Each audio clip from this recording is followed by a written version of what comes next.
कि उत्तर कोरिया ने परमाणु युद्ध का अभ्यास किया है और किम जोंग के सामने परमाणु युद्धाभ्यास की तस्वीरें भी जारी हुई हैं। आपको बता दें, इस दौरान बैलिस्टिक मिसाइल दागी गई है। मिसाइल में डमी परमाणु वॉरहेड लगा था। ये देखिए तस्वीर।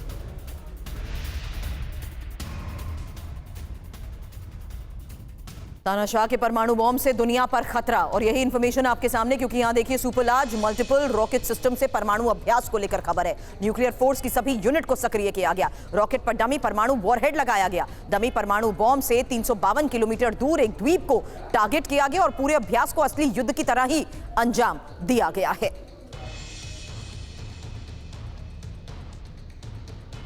और पाकिस्तान ईरान दोस्ती की खुली पोल। एक बड़ी खबर बता दें, ईरानी राष्ट्रपति को लाहौर में नहीं बोलने दिया गया। रईसी लाहौर के लोगों को संबोधित करना चाहते थे और पाकिस्तान ने रईसी के कार्यक्रम को ही रद्द कर दिया। ईरानी राष्ट्रपति को लाहौरी यूनिवर्सिटी में घुमाया गया।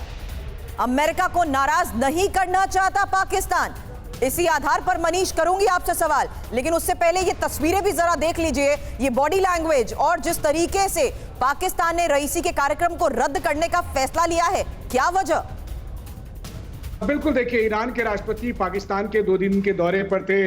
बड़े जोर शोर से, बड़ी मुश्किल से तो कोई एक गेस्ट पाकिस्तान को मिला था, कोई एक राष्ट्राध्यक्ष पाकिस्तान के दौरे पर आया था। तो पाकिस्तान ने जताने की कोशिश की थी कि देखिए हमारे और ईरान के बीच कितने अच्छे ताल्लुकात हो गए। हालांकि 3 महीने भी नहीं बीते हैं जब ईरान की तरफ से एरियल स्ट्राइक किया गया था। बहरहाल हुआ ये कि ईरान के राष्ट्रपति चाहते थे कि उनको एक लोगों को एड्रेस करने का मौका मिले, एक अच्छी खासी भीड़ हो और उसमें वो अपनी बात कह सकें। और मुझे लगता है कि वो एक प्लेटफॉर्म देखना चाह रहे थे, एक अंतर्राष्ट्रीय प्लेटफॉर्म, जहां से कि वो पूरी दुनिया को बता सके कि ईरान इजराइल का जो कॉन्फ्लिक्ट है उसमें ईरान की मंशा क्या है और किस तरीके से आगे बढ़ेंगे। लेकिन पाकिस्तान को यह लगा कि रईसी को अगर ये इतना बड़ा प्लेटफॉर्म दिया गया पाकिस्तान में, तो इससे सऊदी अरब भी नाराज होगा और अमेरिका भी नाराज होगा, जिसकी हालत अभी, जिस हालत में पाकिस्तान अभी है नहीं, क्योंकि पाकिस्तान को तो हर जगह से चंदे चाहिए तभी उनका गुजारा चलेगा।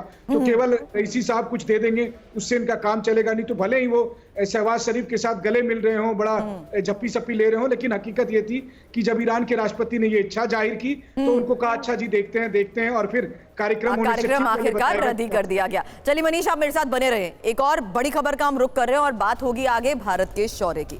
रक्षा क्षेत्र में भारत दिनों दिन ताकतवर हो रहा है और भारत की रक्षा ताकत का डंका विदेशों में भी बज रहा है। अब रक्षा क्षेत्र में भारत कितनी बड़ी शक्ति है, इसका अंदाजा लगा सिप्री यानी Stockholm International Peace Research Institute की एक रिपोर्ट में।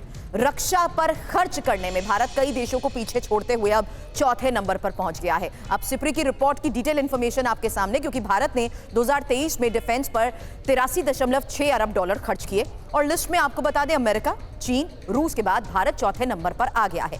भारत फाइटर जेट्स, टैंक और मिसाइल को आधुनिक करने में सबसे ज्यादा पैसा खर्च कर रहा है। अब जिस तरीके से महायुद्ध की ग्लोबल दस्तक के तहत हम ये चर्चा करते हैं, अब ये रिपोर्ट क्या बड़े दावे कर रही है, क्योंकि दुनिया में एक साथ कई मोर्चों पर जिस तरीके से जंग चल रही है, ऐसे में कहना गलत नहीं होगा कि दुनिया तीसरे विश्व युद्ध के मुहाने पर खड़ी है। अभी सभी देश अपने आप को मजबूत करने में भी जुटे हुए हैं और खतरे को देखते हुए देशों ने अपना रक्षा बजट भी बढ़ा दिया है। अब रक्षा पर खर्च करने में भारत भी जिस तरीके से तेजी से आगे बढ़ रहा है, भारत इस लिस्ट में 4थे नंबर पर पहुंच गया है। आपके सामने हम टॉप देशों की वो डिटेल रख रहे हैं जिन्होंने 2023 में सबसे ज्यादा डिफेंस पर रुपया खर्च किया है। और महायुद्ध की इस ग्लोबल दस्तक के बीच ये डेटा जरा गौर से देखिए, क्योंकि दुनिया में डिफेंस पर खर्च के तहत ये डेटा आपके सामने, जहां 2443 बिलियन डॉलर, जिसमें अब कौन कौन से देश कितना खर्चा इसमें कर चुके हैं, जहां अमेरिका इस फहरिस्त में नंबर 1 है जो कि 916 बिलियन डॉलर, चीन दूसरे नंबर पर 296 बिलियन डॉलर, रूस तीसरे नंबर पर 2022 से 24% ज्यादा होते हुए यह आंकड़ा अब 109 बिलियन डॉलर पहुंच गया है, जबकि भारत 4थे नंबर पर, जिसमें 2022 से 51% इजाफा हुआ है। और यह इजाफा जिस तरीके से हुआ है उसके मुताबिक भारत 83.6 बिलियन डॉलर खर्च कर रहा है। और यूक्रेन हालांकि इस फहरिस्त में 5वें नंबर पर है, जहां देखिए 64.8 बिलियन डॉलर, और इजरायल 2022 से 24% ज्यादा 27.5 बिलियन डॉलर। अब सिप्री के ये जो आंकड़े हैं ये 2023 के आंकड़े हैं। एक और इंफॉर्मेशन आपके सामने रखते हैं, क्योंकि भारतीय सेना को आधुनिक बनाने में अरबों रुपए खर्च कर रहे हैं। साथ ही भारत रक्षा निर्यात क्षेत्र में भी जिस तरीके से तेजी से आगे बढ़ रहा है, उसी आधार पर यह इंफॉर्मेशन आपके सामने साल 2023-24 की, जहां 21,083 करोड़ रुपए का रक्षा निर्यात हुआ और 2023-24 में ही रक्षा निर्यात में 32.5% की बढ़ोतरी भी दर्ज की गई है। इंपॉर्टेंट ये कि 84 देशों को हथियार बेचे गए हैं और 50 भारतीय कंपनियों का ये जो अहम योगदान है, ये इस बात का सबसे बड़ा सबूत है। मेरी सहयोगी अंजू निर्माण भी इस वक्त हमें ज्वाइन कर चुकी है और मनीष झा भी इस वक्त हमारे साथ जुड़े हुए हैं। अंजू, एक क्विक रिएक्शन इस लिहाज से जानना जरूरी है कि किस तरीके से भारतीय कंपनियों के योगदान के बलबूते ही आज हम ये महत्वपूर्ण आंकड़े सामने रख रहे हैं कि भारत 84 देशों को हथियार बेच रहा है। जी बिल्कुल सुरभि, ये बहुत बड़ी बात है कि भारत 84 देशों को सैन्य हथियार भेज रहा है और सबसे बड़ी बात है कि जो लगातार, अगर हम खर्चे की बात करें तो सैन्य हथियारों पर भारत लगातार खर्चा भी कर रहा है, खुद को अपग्रेड भी कर रहा है। चाहे नेवी की बात करें, एयरफोर्स की बात करें या आर्मी की बात करें, हर तरह के जो हथियार हैं उनको लगातार अपग्रेड किया जा रहा है, भारत खर्च कर रहा है। वहीं दूसरी ओर भारत से लगातार दूसरे देश जो हैं वो निर्यात भी कर रहे हैं। तो ये अपने आप में एक बड़ी तस्वीर है। और अगर हम पूरे ग्लोबल की तस्वीर करें तो पूरे दुनिया में भारत चौथा ऐसा देश है जो लगातार हथियारों के ऊपर इतना बड़ा खर्चा कर रहा है। वहीं भारत से इतने सारे देश जो हैं वो हथियार खरीद रहे हैं। 83.6 बिलियन का ये जो पूरा टारगेट है, ये भारत ने अचीव किया है और दुनिया की जो लिस्ट है उसमें चौथे नंबर या चौथे पायदान पर आ गया है। वहीं अगर हम इसकी वजह, सबसे बड़ी वजह की बात करें तो भारत रक्षा में इतना ज्यादा खर्चा इसलिए भी कर रहा है क्योंकि जैसे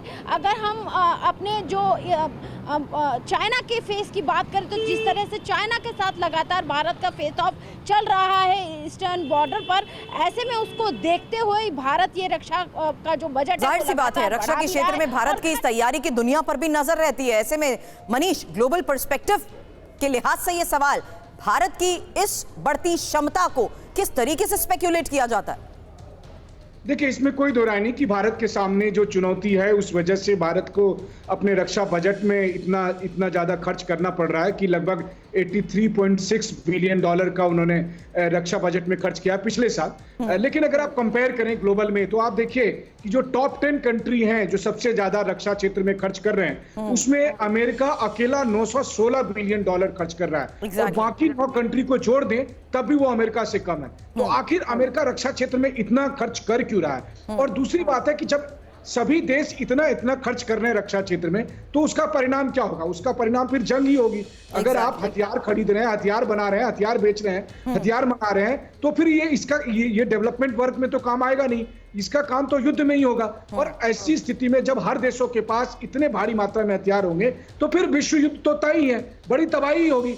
दिक्कत यही है कि हथियारों की एक नई रेस अमेरिका और पश्चिमी देशों ने शुरू कर दी है। रूस यूक्रेन युद्ध के बाद से जो हो रहा है और लगातार आप देखिए अमेरिका के यही फैसले और यही योजनाएं उसको सवालों के घेरे में भी आज के इस हालात में मनीष खड़ा करते हैं। आप दोनों हमारे साथ जुड़े उसके लिए बहुत बहुत शुक्रिया।